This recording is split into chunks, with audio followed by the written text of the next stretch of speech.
Let me pose a question to Jim, because he's really focused on managing these businesses. What in your mind in this cycle are the risks or the profiles you see with the companies that are qualified as distressed, that are different, riskier or less risky than you've seen in prior cycles?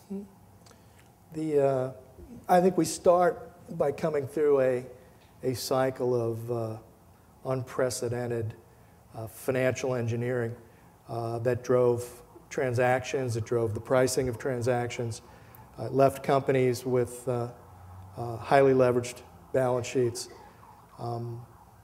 Often those, as the years went on during this liquidity bubble, the covenants, the credit agreements became looser and looser.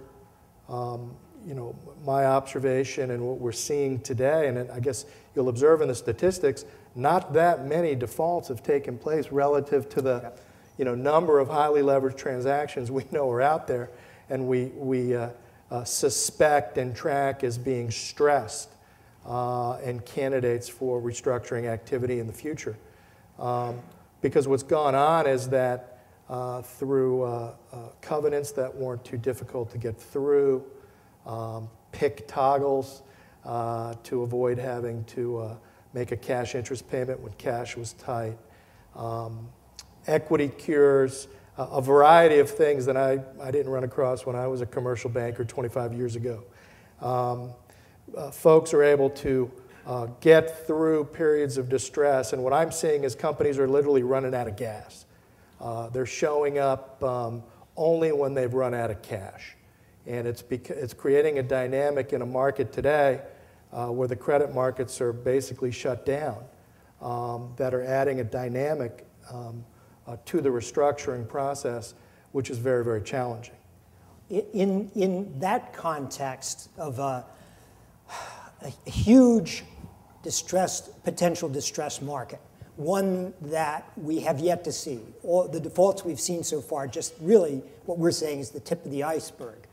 With what's coming, I'm going to turn a question back to Scott. Given Jim's concerns, as he expressed it, related to the problems with the distressed companies this cycle, what's a reasonable expectation, do you think, for an investor in distressed looking over the next 18 to 24 months? It's a twofold question. The first fold is, do we have enough opportunity to pick through to find relative value in some absolute return scenarios?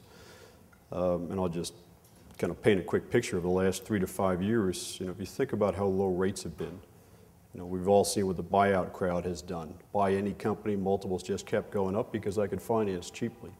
On the other side of the fence, corporate treasurers, CFOs also, in their own business plan cycle, adhered to fairly aggressive growth models for their company because they could borrow at extremely low rates. Why not? If not now, when?